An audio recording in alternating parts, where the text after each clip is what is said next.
right, so my name is Melody Harmon. I am an FNP student through FSU. I am with Jennifer Goodman, a licensed clinical professional counselor and the program manager of Healthy Steps program at the physician's office. Do I have permission to record our interview? Yes. Thank you. All right, so as a future nurse practitioner, I will implement values of nursing, follow ethical standards, and work collaboratively as an equal member of the interprofessional healthcare team. So I'm hoping to gain some clinical insight into how to best work alongside professionals like yourself, and would like to ask you about 10 questions that will create a knowledge base for me to take with me into my future professional career. So the NP cultivates a sense of accountability through collaboration and becoming an equal partner in the healthcare team. Can you help me understand how you collaborate with NPs as a clinical counselor during a patient evaluation or treatment plan? Sure. So I go into well-child checks, birth to age 5, and I collaborate with the provider, which could be an NP or an MD. And we do, as part of Healthy Steps, we do a lot of screeners. So we do the SWIG, the MCHAT. We do the Edinburgh for maternal health. So part of my collaboration with the doctor is the provider is responsible for scoring the document, but they usually hand it to me and I look it over. And if it's elevated, I might ask some general questions regarding that. Sometimes it's accurate, sometimes the parent didn't understand the screener fully.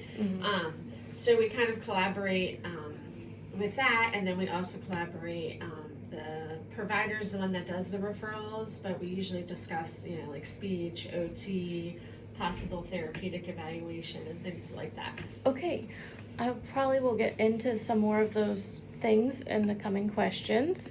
So as NPs, we use evidence-based practice to help improve practice, education, guide our science, which we then translate into implementation to patients through preventative screenings, lab work to enhance their healthcare quality and outcomes. Do evidence-based practice guidelines guide your practice with things like developmental delays in children? Do you have guidelines? Yes. And is there a governing body or agency that you follow with the guidelines? Well, we use a lot of screeners like ASQ, SWIC, Edinburgh, MCHAT. So I would say all those kind of govern, and the Healthy Steps is an evidence-based model. So the whole program then is kind of and like in order for the practice to be a Healthy Steps practice, they have to implement the screeners. Oh wow, for everyone, so it's a tiered service. So that's tier 1, where everyone gets those at their well-child check. Birth to 5. Okay, so you use it all the time, evidence-based. All right. The NP analyzes normal and abnormal physical findings to formulate diagnosis and make decisions on care. What kind of exam findings from an NP or MD would warrant a referral to you in regarding a developmental delay? What would you be looking for? So, or specific criteria. Elevated scores on an MCHAT. Elevated scores on a SWIC, ASQ. If you're looking at ASQ is really lengthy, looking at the big blocks like problem solving, communication. The student isn't, if the client, the kid isn't speaking, or making any sounds. I mean, that would be after a certain age. That would be more in a referral. So you are really relying that those screeners are done that way you can be properly consulted. Yes. Yeah. But I still also go on if the provider really thinks there's something there, but maybe the assessments didn't show. It also depends on who the rater is with the assessment. Sometimes dad will come in and say everything's fine, but then 6 months later, mom will come in and say everything is not going great. Right. So those kind of things, more in a referral. Teen moms, more in a referral usually. Preemie. Okay, that's great information. As an NP, we use some diagnostic reasoning and science to form our care plans. What would be an appropriate reason for an NP to seek out your expertise? Are there any specific criteria you're looking for with consults? Like anything, any red flags that you can think of off the top of your head? Just like probably the teen moms, the preemies. Right, or like those things.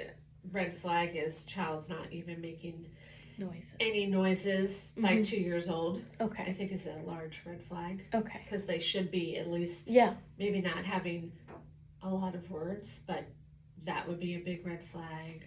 Kids who aren't eating, we have a couple of kids I know that have come through the practice that won't eat solid foods. So if they're not eating solid foods by 2. And then the providers know to immediately get you involved with that. And right, even help though set it's up. a medical issue, I help with our referral coordinator to try to get kids in to get evaluated Right. by other professionals. Okay. So the NP develops and manages care with focus on holistic care, cost effectiveness, and mutually accepted plans for optimum person-centered care. They use a multitude of interdisciplinary professionals to make this happen. So after these things, what kind of adaptations would you make to a pediatric care plan after you found kind of these problems, developmental issues?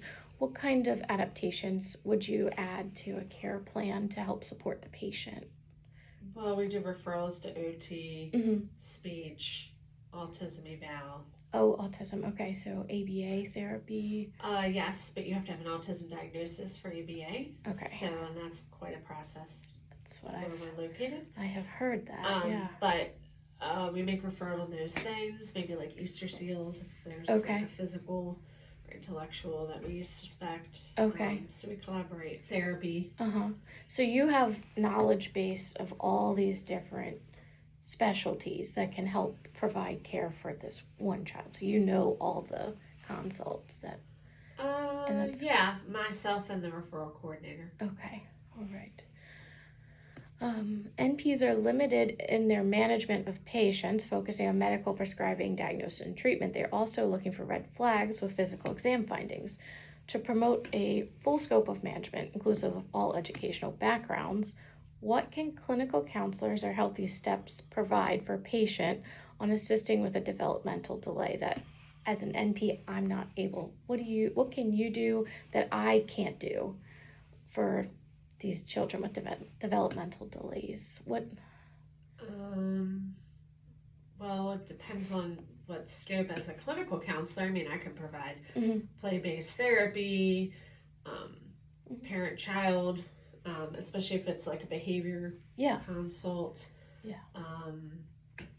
I can provide a Chicago parenting program, which is evidence-based parenting program. I can provide mothers and babies, which is evidence-based for postpartum. But it's not just for postpartum. It can be for any parent who has a child for about personal wellness.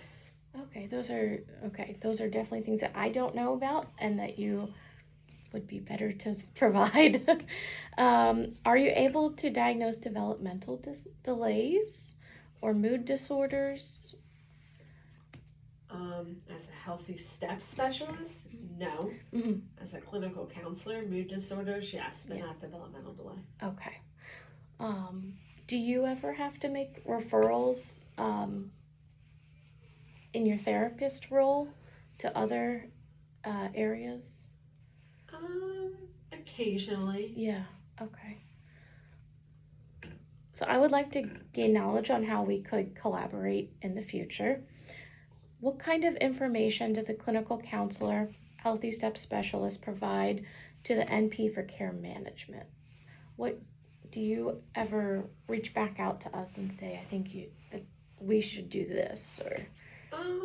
Sometimes I'll gain more family information, I feel like you have very limited time, so you don't really get the whole story. Okay. So sometimes I'll reach back out to the provider and say, the mom, they're currently homeless, so your referral to this place isn't going to work. Okay. Because like they don't have a car. Okay. So you're sharing with us more of their social aspect. Usually. Okay. Yes, like more social.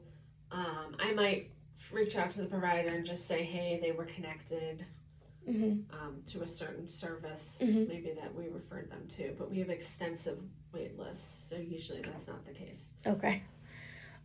Is there a point of transition of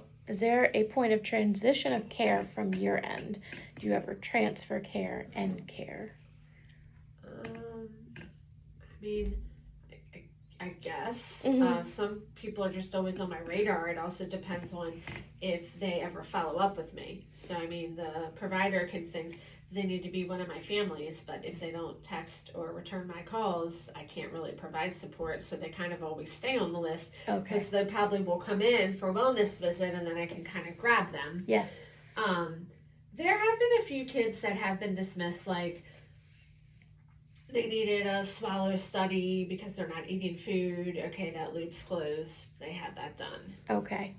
Or they got the diagnosis of autism. Okay. And now they're already connected with services. So maybe, I wouldn't say necessarily it's completely closed. I still might want to check in with them if they come into the practice. Okay. But or if they move away, obviously, or things like that, then of course they're closed. Okay. Thank you. How do you advocate for children and families who face barriers with mental health care or developmental delays?